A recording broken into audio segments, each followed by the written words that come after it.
The morning fog rolled through the valleys of western North Carolina, wrapping around the historic preservation building in Boone like a gossamer curtain.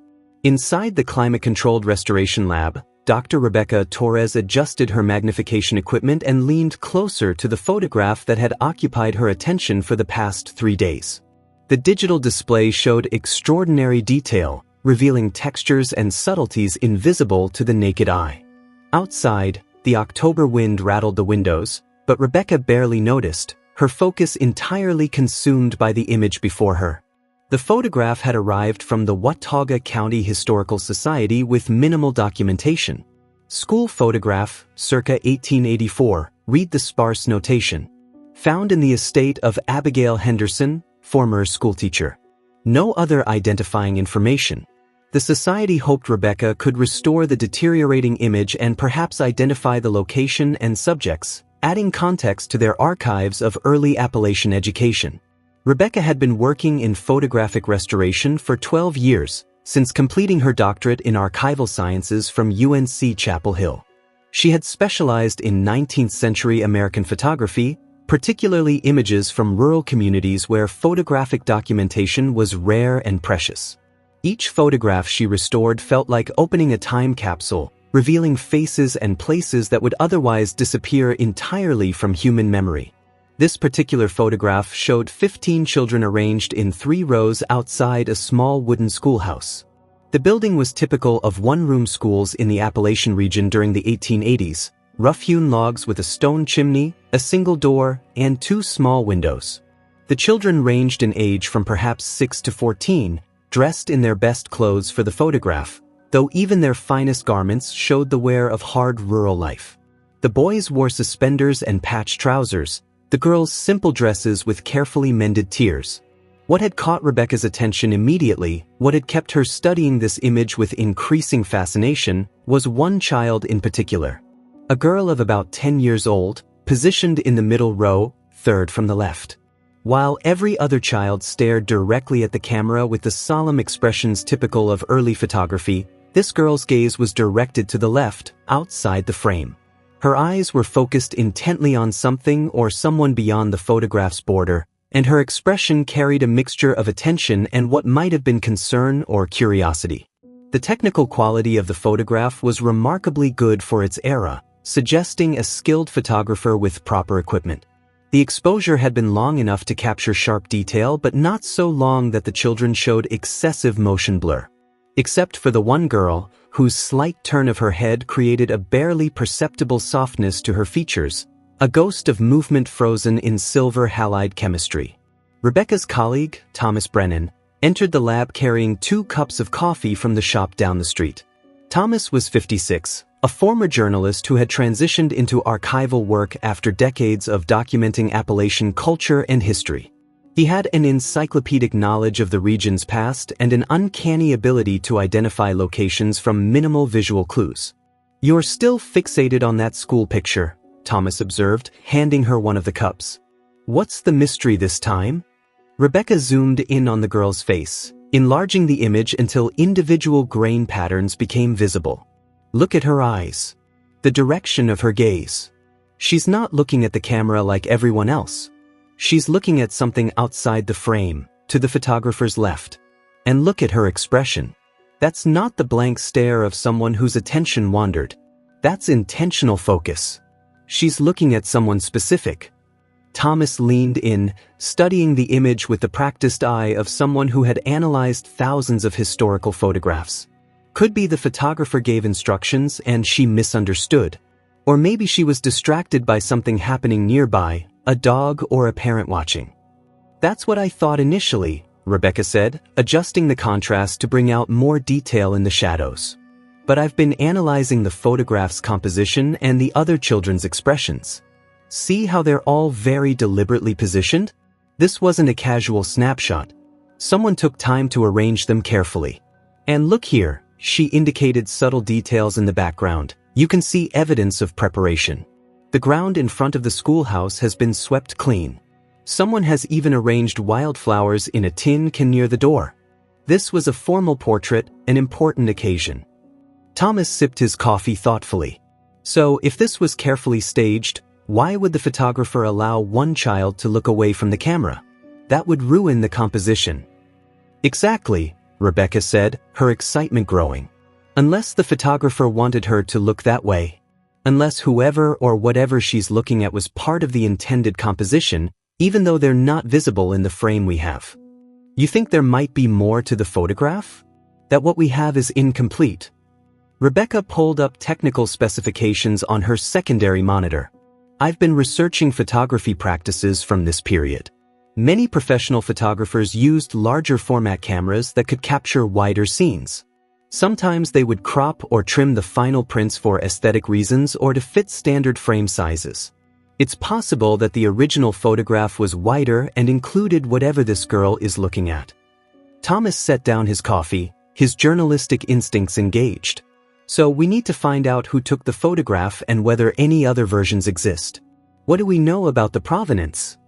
Just that it came from Abigail Henderson's estate, Rebecca replied, pulling up the minimal documentation. The Historical Society said she taught in various one-room schools around Watauga County between 1880 and 1920. She never married, devoted her entire life to education in rural communities. When she died in 1955, her belongings were stored by a distant cousin's family. Most of her papers and photographs were donated to the Historical Society in the 1990s, but this particular image was apparently overlooked until a recent inventory of the storage facilities. Abigail Henderson, Thomas repeated, his expression shifting to recognition. I know that name. There's a school named after her in Valle Crucis, built in the 1960s to honor her contributions to education in the county. Let me make some calls. If she was significant enough to have a school named after her, there might be biographical materials, maybe even descendants of her students who remember stories about her. While Thomas worked his network of contacts, Rebecca continued her technical analysis of the photograph. She measured angles and perspectives, calculated the approximate focal length of the lens used, tried to determine exactly where the photographer would have been standing and what field of view the camera would have captured. The more she studied the image, the more convinced she became that the girl's gaze was not accidental. She was looking at something important, something that mattered enough to warrant deviation from the standard photographic protocol. By late afternoon, Thomas had compiled a substantial amount of information. He spread printouts and notes across the work table, organizing them chronologically. Abigail Henderson was born in 1862 in Valle Crucis, North Carolina. He began reading from his notes. Her father was a minister, her mother a midwife. She received education unusual for mountain girls of that era, attending a female academy in Morganton for 3 years. She returned to Watauga County in 1879 and began teaching in rural schools, moving from community to community wherever she was needed most. The photograph is dated 1884, Rebecca noted. She would have been 22, just 5 years into her teaching career. Right, Thomas continued. And I found something interesting. The Historical Society has a ledger book that belonged to her, documenting her teaching assignments. In 1884, she was at a school called Laurel Creek up in the mountains near the Tennessee border. Very remote location, difficult to access even today. The community has mostly disappeared, absorbed into the national forest. Rebecca felt the thrill of discovery that came with connecting an anonymous image to a specific place and time. So this is Laurel Creek School, 1884. That narrows our search considerably. Are there any other records from that community? Church records, family histories, anything that might identify the children? Thomas smiled, clearly saving his best information for last. Better than that. I spoke with Evelyn Morrison. She's 87 years old, lives in Banner Elk. Her grandmother was one of Abigail Henderson's students, though at a different school in the 1890s. But Evelyn has been collecting oral histories about old-time education in these mountains for 40 years. She has boxes of materials, interviews, photographs, documents. And she remembers her grandmother talking about Laurel Creek School specifically, about a famous photograph that was taken there. Famous. Rebecca leaned forward. What made it famous? That's the mystery, Thomas replied. Evelyn's grandmother apparently saw the photograph once, said it was special somehow, that it told an important story about mountain education. But she died in 1973, and Evelyn was too young at the time to understand the significance. She's been trying to track down that photograph for years, hoping to identify it and understand what made it important. When I described what we have, she got very excited. She wants to meet with us, see if this is the image her grandmother remembered. The meeting was arranged for the following morning at Evelyn Morrison's home, a tidy brick house on the outskirts of Banner Elk with a stunning view of Grandfather Mountain. Evelyn met them at the door, a small woman with white hair and sharp, intelligent eyes. Her living room was a historian's dream, walls lined with bookshelves containing local history volumes, archived newspapers, and carefully labeled boxes of documents and photographs. "I've been hoping someone would find that photograph," Evelyn said as she served them coffee in delicate china cups. "My grandmother, Bessie Harmon, talked about it several times in the last years of her life. She said it captured something important about Miss Henderson's teaching philosophy, about how she saw her students as complete human beings, not just vessels to be filled with information." Rebecca carefully removed the restored photograph from its protective case and handed it to Evelyn. The older woman took it with trembling hands, studying it intently. Her eyes filled with tears. "This is it," she whispered. "This is the photograph grandmother described. And look, there's the girl looking away from the camera. Grandmother said that was the whole point, that it made the photograph special and meaningful." "Do you know why?" Rebecca asked gently. "Why would looking away from the camera be significant?" Evelyn set the photograph carefully on the coffee table and reached for one of her archived boxes. Grandmother said the girl was looking at her brother. He wasn't in the photograph with the other students because he wasn't a student at all. He was much older, maybe 18 or 19, and he couldn't read or write. He'd been kept home to work on the family farm his entire childhood, never had the opportunity to attend school. But when Miss Henderson came to Laurel Creek, she told the families that education was for everyone, regardless of age. She started holding evening classes for the older children and adults who wanted to learn. Rebecca felt goosebumps rising on her arms. The story was beginning to take shape, the mystery of the averted gaze finding its explanation in a tale of dedication and inclusivity that transcended the normal bounds of education. "The brother wanted to learn so desperately," Evelyn continued, pulling yellowed papers from the box. "But he was ashamed, afraid of being mocked for being so old and not knowing his letters. His younger sister, that's the girl in the photograph, she encouraged him. She told him that Miss Henderson was kind, that she wouldn't judge him. Finally, he agreed to come to the evening classes. The day this photograph was taken was his first day attending the school. He was there, standing to the side, watching the photography session. And his sister looked at him instead of the camera because she wanted him to know he belonged there too, that education was for him as much as for anyone." Thomas was writing rapidly in his notebook. Rebecca simply stared at the photograph with new understanding, seeing not just a technical curiosity but a moment of profound human connection frozen in time. "Do you know who they were?" Rebecca asked.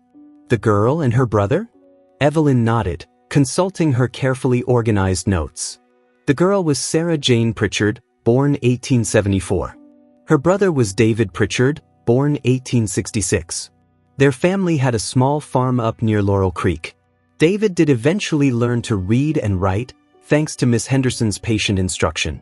Grandmother said he became an advocate for education in the mountains, helped establish schools in communities that didn't have them. "This is remarkable," Thomas said. "It's exactly the kind of story that needs to be preserved, that tells us something important about the values and struggles of these mountain communities." Rebecca was studying the photograph with new appreciation, understanding now that what had seemed like a compositional flaw was actually a deliberate choice laden with meaning. But one question still nagged at her. If David was standing beside the photographer, watching the session, why isn't he in any version of the photograph? Was he cropped out, or was there never an intention to include him? Evelyn's expression grew thoughtful. "That's a good question, and I don't know the answer. Grandmother never mentioned whether David was in the original photograph or not. But I have something else that might help." She pulled out a leather-bound journal, its pages foxed with age. This belonged to Miss Henderson herself. The Historical Society has most of her papers, but this journal was somehow separated from the rest and ended up with my grandmother. It covers her year at Laurel Creek School, including entries about that photography session.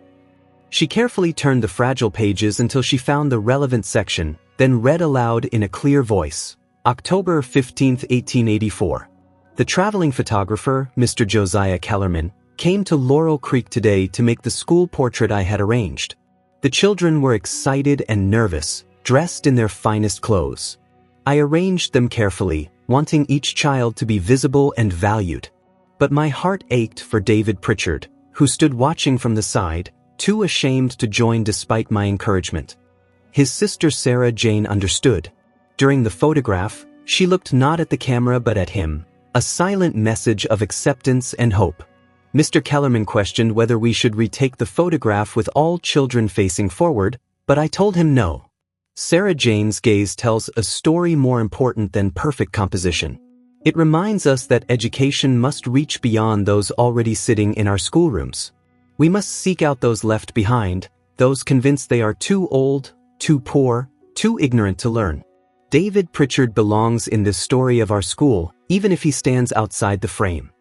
The discovery of Abigail Henderson's journal entry transformed Rebecca's understanding of the photograph entirely. What had begun as a technical curiosity, an anomaly to be explained, had become a window into an educational philosophy far ahead of its time and a testament to the power of small gestures of inclusion and acceptance. Rebecca returned to her lab with renewed purpose, Thomas accompanying her to help with the expanded research project they had decided to undertake. They would not only restore the photograph but also document its full historical context, creating an exhibition that would honor both Abigail Henderson's work and the Pritchard siblings' story. But one mystery remained. Rebecca couldn't shake the feeling that there was more to discover about the photograph itself, beyond the story of why Sarah Jane was looking away from the camera. The technical aspects still intrigued her. Why would a skilled photographer like Josiah Kellerman, who clearly had professional equipment and training, compose a portrait that included such an unusual element? And was there, perhaps, an original version of the photograph that included David Pritchard, even if only partially? She began researching Josiah Kellerman, finding that he was relatively well documented for an itinerant photographer of his era. He had trained in Philadelphia, worked briefly in Richmond, Virginia, then spent decades traveling through Appalachian communities, documenting the region with a sympathetic and artistic eye that was unusual for the time. His work had been featured in several photography journals of the 1880s and 1890s, praised for its emotional depth and technical excellence. The Smithsonian Institution's photographic archives held a small collection of Kellerman's work, donated by his grandson in 1967. Rebecca contacted the archives, explaining what she had found and asking whether they had any other photographs from his 1884 Appalachian journey. The response came 3 days later, and it exceeded her wildest hopes. The archives specialist, Dr. Patricia Chen, wrote that they indeed had several photographs from Kellerman's time in western North Carolina, including multiple images from educational settings. But what caught her attention was Rebecca's description of the Laurel Creek School photograph. The archives had a photograph that might be related, though it had never been properly cataloged or studied. It was larger than the standard format, printed on a different paper stock, and had been stored separately from Kellerman's other work. Dr. Chen offered to send high-resolution scans immediately. When the files arrived, Rebecca opened them with trembling hands. The first image showed the familiar school scene, but in panoramic format. The frame extended significantly to the left, and there, exactly where Sarah Jane's gaze was directed, stood a young man. He was tall and lean, with dark hair and a serious expression. He wore work clothes rather than Sunday best, marking him as different from the formally dressed students. His position was slightly apart from the group, not quite integrated into the composition but undeniably present. One hand rested on a fence post, the other held a worn hat. His posture suggested both uncertainty and determination. Rebecca stared at the image, feeling as if she had just completed a puzzle that had been missing a crucial piece. This was David Pritchard, standing witness to his sister's education and beginning his own journey toward literacy. The photograph that the Historical Society possessed was indeed a cropped version, carefully edited to focus on the students, but in doing so, removing the very person whose absence made Sarah Jane's gaze so meaningful. She immediately called Thomas, who arrived within 20 minutes. They stood together before the monitor, studying the complete photograph and understanding how its meaning shifted with the inclusion of David's figure. "This changes everything," Thomas said quietly. "The cropped version is poignant because of Sarah Jane looking at someone we can't see. But the complete version is powerful in a different way. It shows David literally on the threshold, at the edge of the educational world but beginning to enter it." "I need to tell Evelyn," Rebecca said. "And we need to understand why the photograph was cropped. Was it Kellerman's choice? Abigail Henderson's? Or did it happen later, when the photograph was archived?" Research into archival practices of the early 20th century provided a likely answer. Many historical photographs were cropped or trimmed to fit standard frame sizes or to focus on what archivists considered the primary subject matter. An adult standing at the edge of a school portrait might have been deemed extraneous, particularly by someone who didn't know the story behind his presence. The cropping was probably done decades after the photograph was taken, by well-meaning archivists who had no idea they were removing a crucial element of the image's narrative. Dr. Chen sent additional information about the panoramic print in the Smithsonian's collection. It had been labeled simply Mountain School, North Carolina, 1884, with no additional context. It had been mounted in a special frame, suggesting it was important to Kellerman himself, perhaps one of his favorite works. The different paper stock indicated it might have been a special exhibition print, created for display rather than for standard distribution. Evelyn Morrison was overjoyed when Rebecca showed her the complete photograph. "This is what grandmother must have seen," she said, tears streaming down her face. She talked about David being in the photograph, but I thought perhaps she was confusing it with another image or misremembering. But no, here he is. And look at how Sarah Jane's gaze connects them. It's like a bridge between the official world of the school and David standing outside it. Over the following weeks, Rebecca worked on restoring both versions of the photograph while Thomas dove deeper into the historical records, trying to piece together what happened to the Pritchard siblings after that October day in 1884. The story he uncovered was inspiring, though not without hardship and challenge. David Pritchard had indeed learned to read and write under Abigail Henderson's tutelage. According to county records and letters preserved in various archives, he had attended her evening classes faithfully for 3 years. By 1887, he was literate enough to read newspapers and write correspondence. He had used his newfound skills to advocate for educational access in remote mountain communities, writing letters to county officials and church organizations, speaking at community meetings about the importance of schools. In 1889, he had married a woman named Elizabeth Caldwell, herself a teacher. Together they had worked to establish a school in a particularly isolated valley where no educational facilities existed. David had helped construct the building, and Elizabeth had taught there for 15 years. Their 5 children had all received strong educations, and several had become teachers themselves, continuing the family tradition of educational advocacy. Sarah Jane, the girl whose gaze had started this entire investigation, had also pursued education as far as circumstances allowed. She had completed 8 years of schooling, remarkable for a mountain girl of her era, and had worked as an assistant teacher in several schools before marrying at age 20. Her letters, preserved in a family collection held by the Historical Society, showed a thoughtful woman with deep appreciation for learning and strong opinions about educational access for all children, regardless of economic circumstances. Most poignantly, Sarah Jane had written about the photograph. In an 1897 letter to Abigail Henderson, preserved in the teacher's papers, she reflected on that day. "I remember when you arranged us for that photograph, Miss Henderson, how excited we all were. And I remember seeing David standing there watching, wanting so desperately to be part of what we were doing but so afraid of looking foolish. In that moment, I thought if I looked at him instead of the camera, if I showed that I saw him and valued him and believed he belonged in the world of learning just as much as I did, maybe he would find the courage to keep coming to your evening classes. I didn't know if it would matter, but it seemed important to try. Looking back now, I think it did matter. David learned to read and has done so much good with that knowledge. And I learned something too, that sometimes the most important way to support someone is simply to see them, to acknowledge their presence and their value. Rebecca read this passage multiple times, moved by Sarah Jane's articulation of what her younger self had instinctively understood. The photograph captured not just faces but a philosophy, an ethic of inclusion and recognition that transcended the specific moment and spoke to timeless questions about education, dignity, and human connection. The restoration work itself presented interesting technical challenges. The panoramic version from the Smithsonian was in better physical condition than the cropped version, having been stored in professional archival conditions for decades. But it had fading and some water damage along one edge that required careful digital correction. Rebecca spent hours analyzing the tonal values, comparing the two versions to ensure her restoration remained faithful to Kellerman's original vision while removing the damage caused by time. For the cropped version, she now faced an ethical question.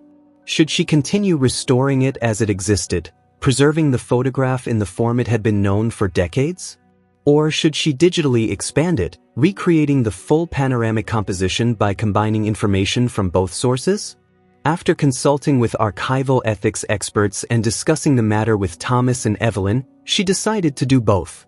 She would restore each version as it existed, preserving the historical record of how the photograph had been presented in different contexts, while also creating an educational display that showed how cropping had changed the image's meaning.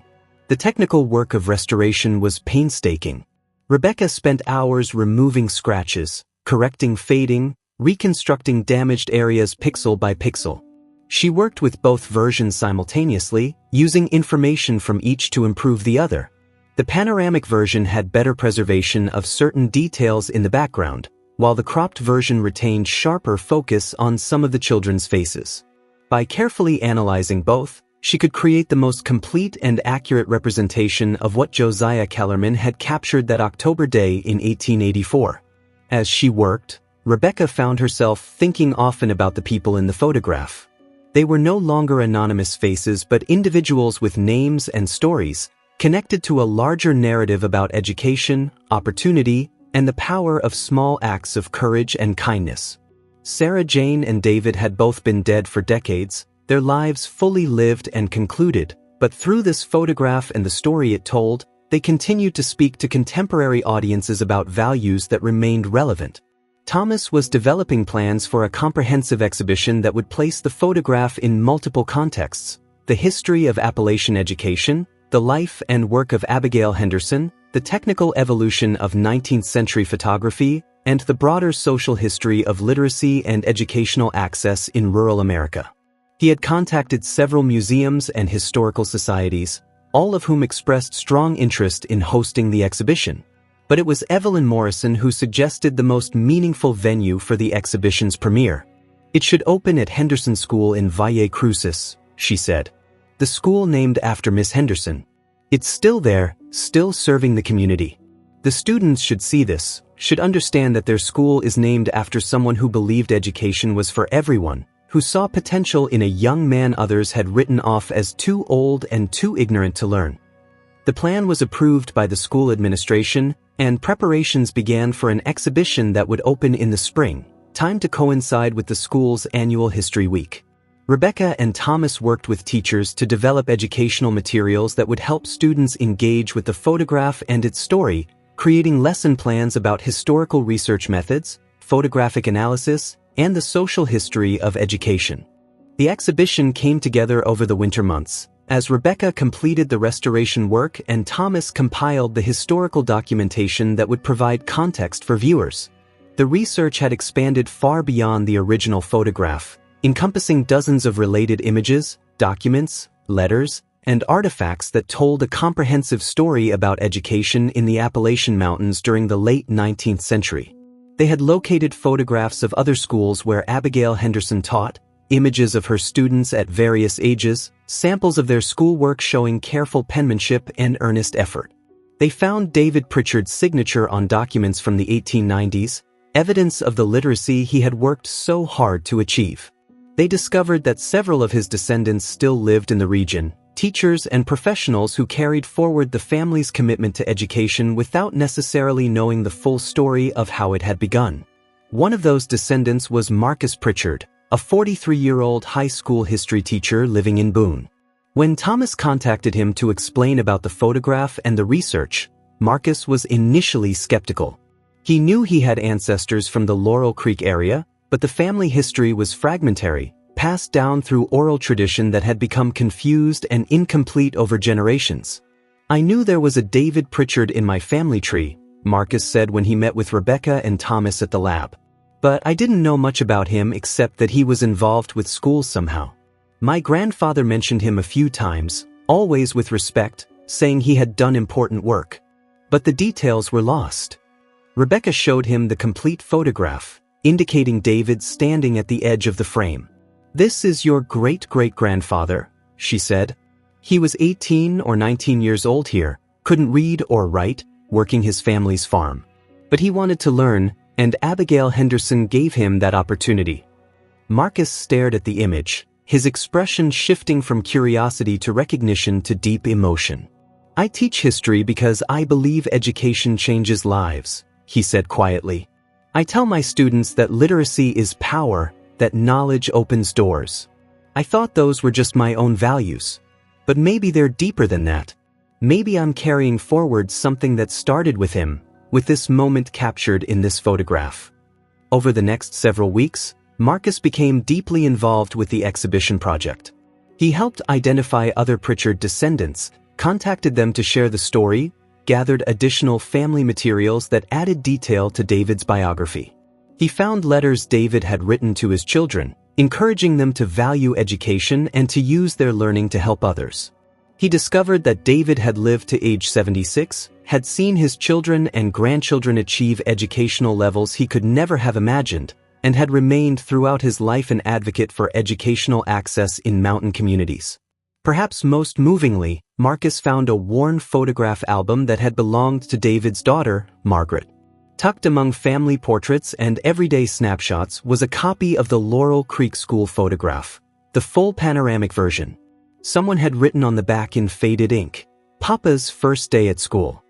His sister Sarah Jane looked at him instead of the camera to show him he belonged. Mama Elizabeth said he kept this photograph his whole life, said it reminded him that it's never too late to learn and no one is ever too old to change their life. The annotation confirmed what Rebecca and Thomas had theorized. David had treasured the photograph specifically because of Sarah Jane's averted gaze, because it represented a moment of acceptance and encouragement that had given him courage to pursue education despite his fears and the social stigma attached to an illiterate adult seeking to learn. As the exhibition opening approached, local media began covering the story. The unusual angle of a historical photograph revealing an important narrative about education and social inclusion resonated with contemporary audiences. Rebecca gave several interviews, explaining how close attention to visual details, combined with thorough historical research, could transform understanding of historical images. Thomas wrote articles for history journals about the importance of preserving and studying educational photographs. Evelyn Morrison was featured in the regional newspaper, discussing her decades-long quest to understand her grandmother's stories about Abigail Henderson. The opening day of the exhibition at Henderson School was cold and clear, typical March weather in the North Carolina mountains. The school's multipurpose room had been transformed into a gallery space, with the restored photographs displayed prominently alongside historical documents, explanatory text panels, and interactive elements designed to engage young students with the story. The centerpiece was a large-scale print of the complete panoramic photograph, mounted on a wall where viewers could study every detail. Beside it, for comparison, was the cropped version, with annotations showing how the removal of David's figure had changed the photograph's meaning. Additional displays showed other images from Abigail Henderson's teaching career, examples of student work from one-room schools, historical context about literacy rates and educational access in rural Appalachia, and information about how photography was used to document and promote educational efforts in the late 19th century. The school's students had been studying the photograph for weeks as part of their history curriculum. Many had researched their own family histories, looking for ancestors who might have attended one-room schools or faced educational barriers. The exhibition had sparked conversations about education, privilege, access, and the ongoing work of ensuring learning opportunities for everyone. At the opening ceremony, the school principal, Dr. Janet Kirkwood, spoke about the continued relevance of Abigail Henderson's educational philosophy. We honor Miss Henderson not just because she was a dedicated teacher, but because she understood something fundamental about education. She saw it as a right, not a privilege.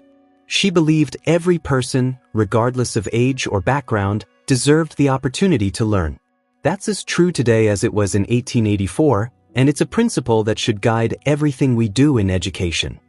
Marcus Pritchard spoke next, his voice thick with emotion as he talked about discovering his family's history through the photograph. When I look at this image now, I see more than my ancestors standing at the edge of a school portrait. I see someone who overcame shame and fear to pursue knowledge.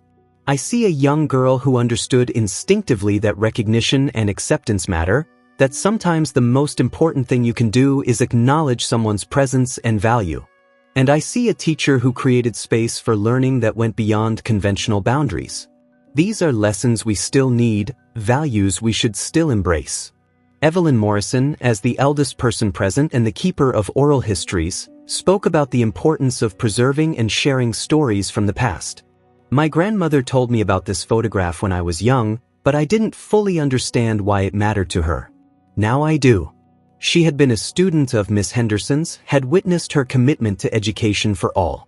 She wanted that story preserved because she knew it said something important about human dignity and the transformative power of learning. I'm grateful that these researchers cared enough to investigate, to piece together the fragments and reconstruct the full narrative. Rebecca was the last speaker, and she focused on the process of discovery, the way technical analysis had led to human story. When I first saw this photograph, I noticed an anomaly. A girl looking away from the camera when everyone else looked straight ahead. I could have dismissed it as a minor flaw, an unfortunate distraction in an otherwise standard school portrait. But I paid attention to it. I asked questions. And that curiosity led to this entire journey of discovery. That's what I hope students take from this exhibition. Pay attention to the details. Ask questions about things that seem odd or out of place. Be curious about the past, because every historical image, every document, every artifact contains stories waiting to be understood. And those stories matter. They connect us to people who lived before us, they show us patterns and values that persist across time, and they help us understand who we are and what we want to become. After the formal presentations, the audience moved through the exhibition space, students and adults alike engaging deeply with the materials on display.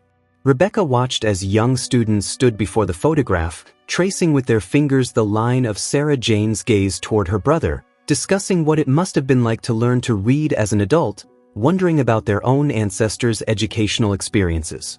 She overheard one middle school girl explaining to her friend, "It's like Sarah Jane was saying, 'I see you,' with her eyes." She couldn't say it out loud because the photographer was taking the picture, but she could show it by looking at him. And that mattered. It helped him feel like he belonged. That simple articulation of the photograph's meaning, delivered in the vocabulary of a contemporary teenager, moved Rebecca profoundly. The story had bridged more than a century, speaking to a new generation about inclusion, courage, and the power of recognition. The exhibition remained at Henderson School for 6 weeks before beginning its scheduled tour to other venues. During that time, thousands of students and community members viewed it. Teachers incorporated it into lesson plans across multiple subjects: history, language arts, social studies, even art classes where students learned about photographic composition and how visual elements create meaning. Several schools in the region requested their own copies of the teaching materials Rebecca and Thomas had developed.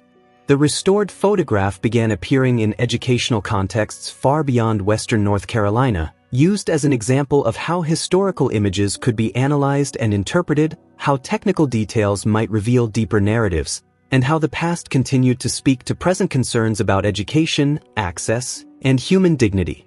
But for Rebecca, the most meaningful outcome was more personal. She had started this project as a standard restoration job, approaching it with professional competence but no particular emotional engagement. The photograph had transformed her understanding of her own work. She no longer saw restoration as merely technical preservation but as an act of witness, a way of ensuring that the people captured in old photographs remained visible, that their stories continued to be told, that their experiences and values could still inform contemporary understanding. 2 years after the initial discovery, the Laurel Creek School photograph had become something of an icon in discussions about historical photography and educational history. It appeared in textbooks about Appalachian culture, in academic articles about literacy education, in exhibitions about 19th-century rural life. The story of Sarah Jane's deliberate gaze and David's presence at the threshold of education had taken on a symbolic weight, representing broader themes about inclusion, opportunity, and the transformative potential of learning. Rebecca had continued her work in photographic restoration, but she approached every project now with the lessons learned from the Laurel Creek photograph. She looked more carefully at anomalies and apparent flaws, understanding that what seemed like technical errors might actually be intentional choices laden with meaning. She researched more thoroughly, seeking to understand not just the technical aspects of the images she restored but also the human stories they contained. She had also become involved in training other restoration specialists, teaching workshops about the importance of contextual research and ethical considerations in restoration work. Every choice we make in restoration is interpretive, she told her students. When we decide what to enhance and what to minimize, when we determine what constitutes damage and what represents the photographer's intention, we're not just preserving an object, we're shaping how future generations will understand the past. We have to take that responsibility seriously. Thomas had published several articles and was working on a book about Abigail Henderson and educational reform in the Appalachian Mountains. The Laurel Creek photograph was central to his narrative, used to illustrate Henderson's philosophy and the challenges faced by educators in isolated rural communities. His research had expanded to include dozens of other teachers working in similar contexts during the same era, revealing a network of dedicated individuals, mostly women, who had brought literacy and learning to places that lacked resources and institutional support. The book, when it was published, would be dedicated to Sarah Jane and David Pritchard, who understood that education is not about institutions or credentials but about recognition, opportunity, and the courage to learn. Marcus Pritchard had become a passionate advocate for educational history. He took his students on field trips to the exhibition when it came to venues near Boone, challenged them to research their own family educational histories, encouraged them to think about education as something broader than just schooling. He had also connected with other descendants of David and Sarah Jane, helping to organize a family reunion where they shared stories, documents, and photographs that filled in more details about the Pritchard family's continued commitment to education across multiple generations. At that reunion, Marcus had displayed a large reproduction of the panoramic photograph, and family members had spent hours discussing it, pointing out features, speculating about details, sharing memories passed down through oral tradition. One elderly woman, great-granddaughter of Sarah Jane, had stood before the image with tears streaming down her face, saying, "I didn't know about this. I didn't know the story started this way. But it makes sense now. It explains why education was so important to my grandmother, why she sacrificed so much to make sure all her children finished high school." She was carrying forward something that started here, with her grandmother looking at her uncle and saying silently, "You belong in the world of learning." Evelyn Morrison had been invited to speak at multiple historical conferences about the importance of oral history and the ways that contemporary research could verify and expand on stories passed down through families.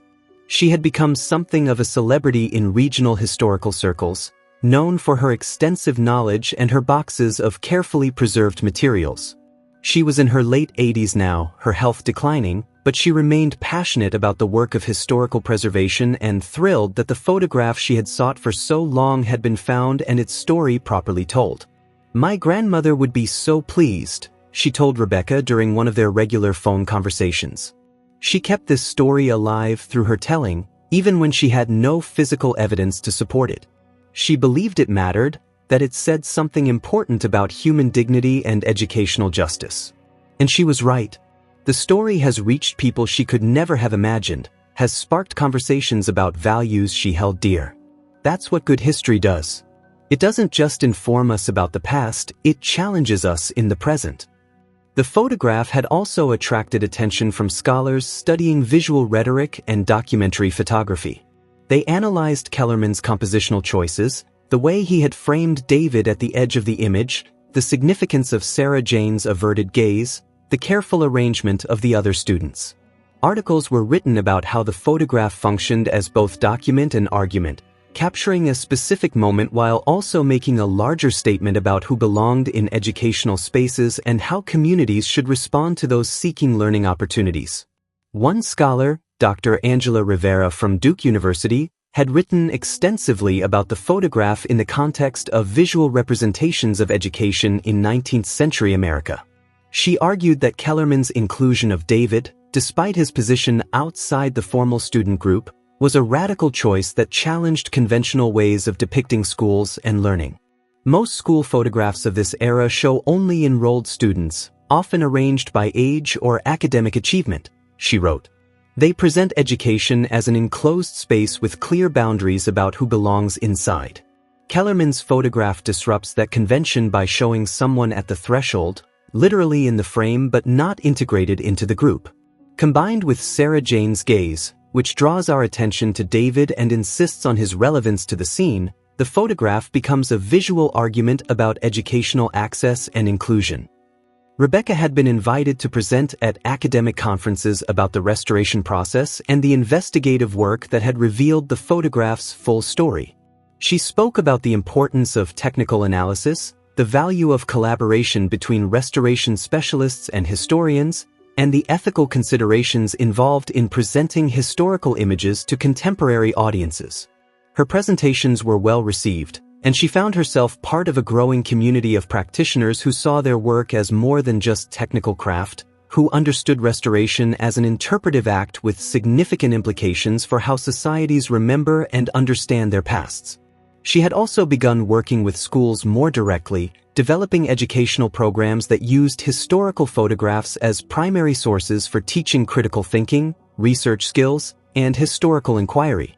Students learned to analyze images carefully, to ask questions about composition and context, to research the stories behind the faces they saw.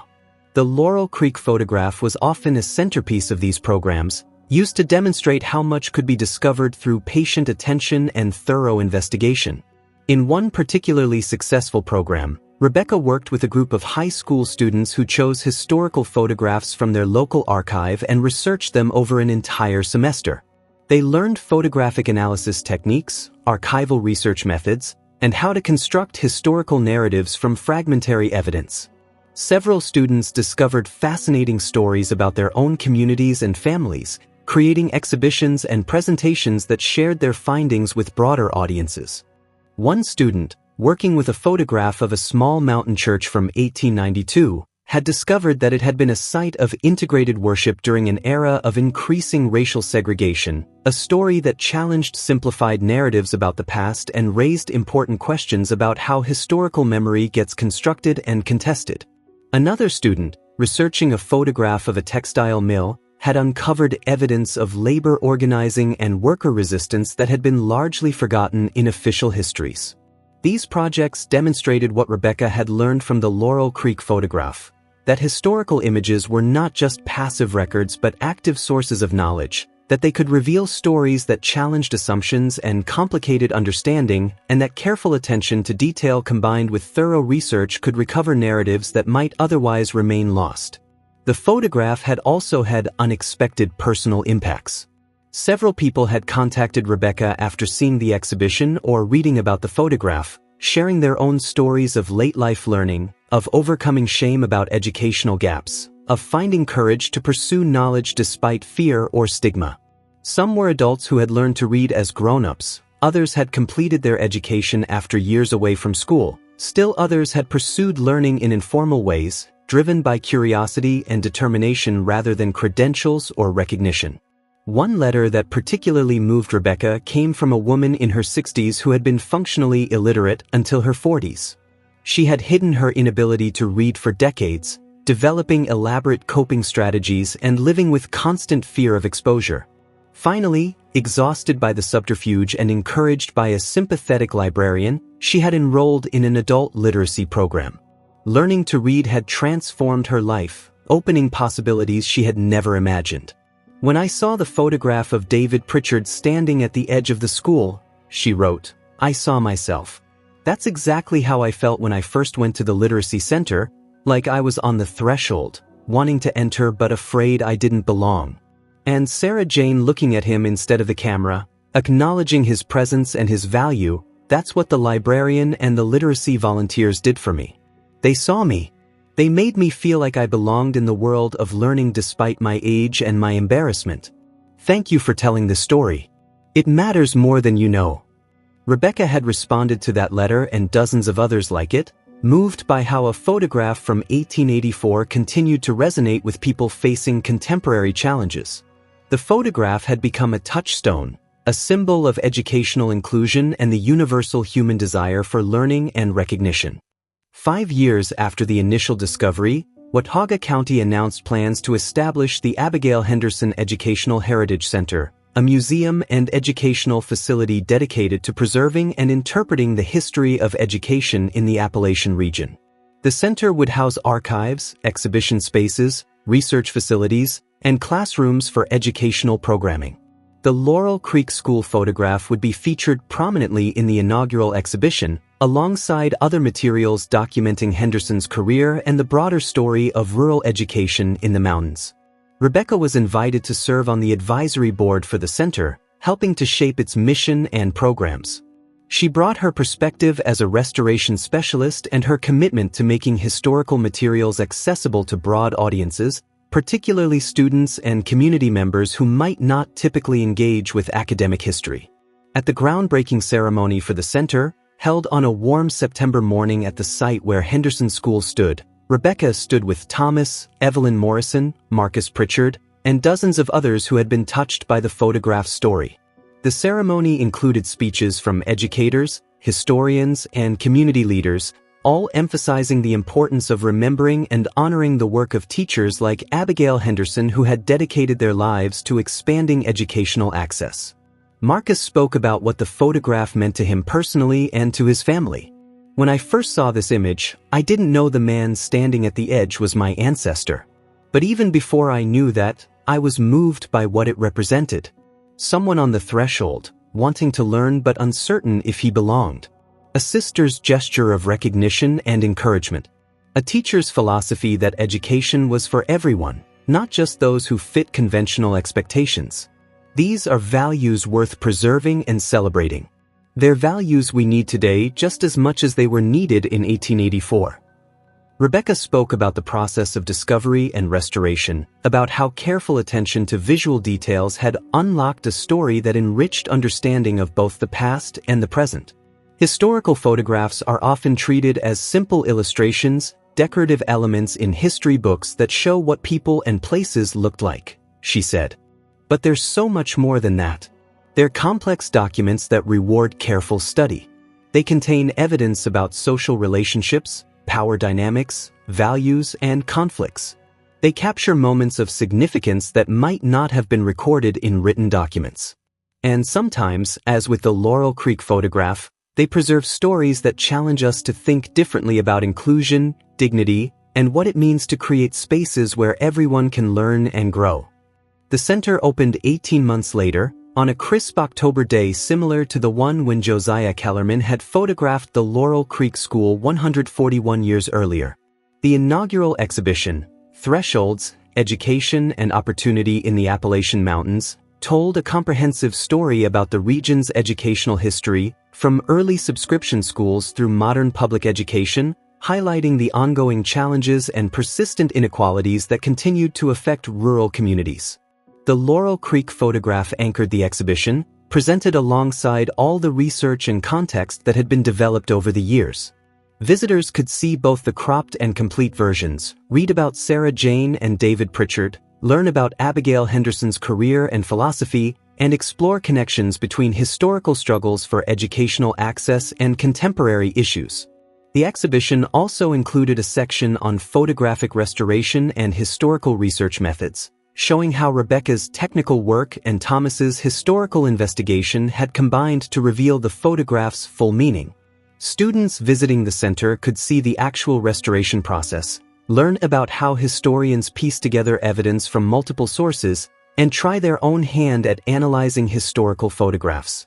For Rebecca, standing in the completed center on opening day, surrounded by people engaged with the materials she had helped create, was deeply satisfying. The photograph that had arrived at her lab as a routine restoration project had become the foundation for an institution dedicated to honoring educational access and preserving the stories of those who had fought for it. She thought about Sarah Jane Pritchard, 10 years old in 1884, making a split-second decision to look away from the camera toward her brother, trying through that simple gesture to tell him he belonged in the world of learning.